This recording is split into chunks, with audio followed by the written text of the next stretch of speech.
Welcome back to Main Street Living. Now, if you guys don't remember, at the start of the year, we missed Cheryl quite a bit because she was going through a lot of health issues. So I know, Cheryl, you know this more than anybody, but living Mhm. with a chronic disease or a disorder comes with a wide array of physical, emotional, financial challenges for the patient, but also for the family. Oh, yeah, I know this all too well. And fortunately, there are resources and organizations out there that can help. Leigh Goldstein is here to talk about the mission of the group that he helps lead. It's called Arizona Bleeding Disorders. Welcome to Main Street Living. So good to have you here. Thank you for having me.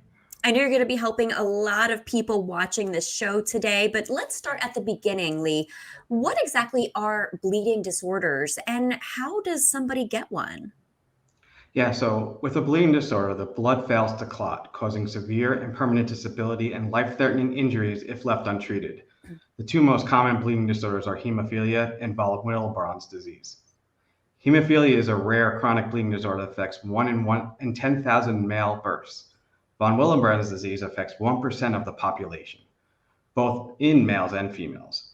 These diseases are almost always inherited, although in rare cases they can develop later in life if the body forms antibodies that fight against the blood's natural clotting factors. There are between 30,000 and 33,000 people living with hemophilia in the US and approximately 600 here in Arizona. Wow, that is a lot. Just a lot to digest, a lot to think about. Now, Leigh, what kind of medical treatments are there for people who are impacted by these type of diseases? Yeah, so our patients require lifelong infusions of clotting, factor therapy. So your body's not making factor. Mm. Bleeding disorders are extremely costly to treat, anywhere from 150,000 to up to $1 million a year Mm. for factor. Ooh, that's what's scary too. And that's why it's so important to have medical insurance. I know people don't think, oh, I'm fine, I don't need that. But it is crucial to have that. And bleeding disorders, they impact people's lives in a lot of ways, don't they? Probably in ways that most of us wouldn't even think of. Talk about that a little bit. Yeah, that's a great question. Well, most of you will think a bleeding disorder is when you cut yourself. Those with bleeding disorders experience internal spontaneous bleeding in their muscles, joints, and organs. The cost of one bleed with an emergency room visit can easily cost up to $500,000 or more to treat. Bleeding disorder patients also experience complications with degenerative joint disease, complications with dental care, and other surgeries and medical conditions impacted by these bleeds. Mm. Okay, so if you include all of that, I got to ask, like, you're part of an organization that provides and helps with providing resources to people and families navigating, I guess, these bleeding disorders. So you got to tell us a little bit about your organization and what your mission is. Yeah, so we have a pretty big mission because we work with the whole state of Arizona. So, the Arizona Bleeding Disorder is the largest not-for-profit working to improve the quality of life of individuals and families affected by bleeding disorders.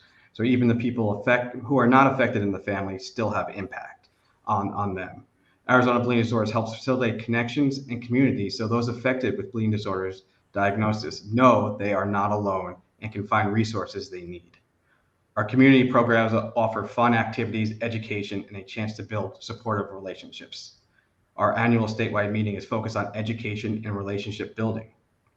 We also offer services and support to help prevent financial, emotional, and medical hardships by being a resource for the community and by providing emergency financial assistance, collaborations with HTCs, which are hemophilia treatment centers, scholarship opportunities, connections to additional community resources, and advocacy programs to build relationships with policymakers to promote awareness and push for access for healthcare. Nice. I'm sure that's very helpful. Pretty Yeah, cool. so many things that are very important there. And you're inclusive, which is helpful as well.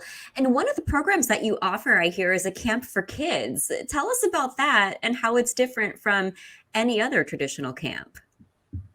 Yeah, so it's called our Camp Honor, and Camp Honor stands for Hemophiliacs Overcoming New Obstacles Resourcefully.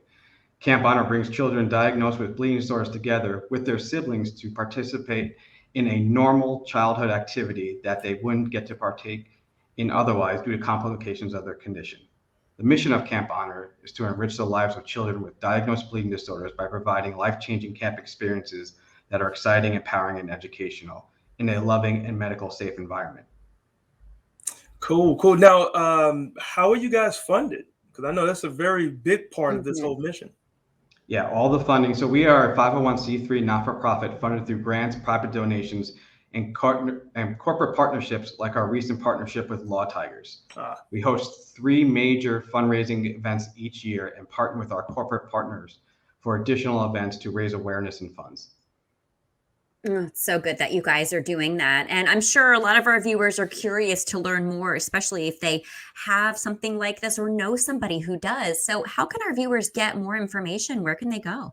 Yeah, if you're locally here in Arizona, so if you're in the state of Arizona, you could go to arizonahemophilia.org. But we also partner with national organizations. So we're a member of a national organization called National Hemophilia Foundation, and that's at www.hemophilia.org, or the Hemophilia Federation of America, hemophiliafied.org. Yeah. It's a lot of stuff to put together, but you guys are doing a lot. So, we certainly appreciate what you bring to the table and how you're helping other people feel better, essentially. So thank you so much, Leigh, for stopping by Main Street Living. Well, thank you for having me. No problem. Well, Cheryl, you kicked things back in gear when you got back on the show after you were sick, and we're so happy to have you back. But we're going to kick things in gear because up next we got some super talented soccer players that you don't want to miss. Stay right there. I'm not one of those.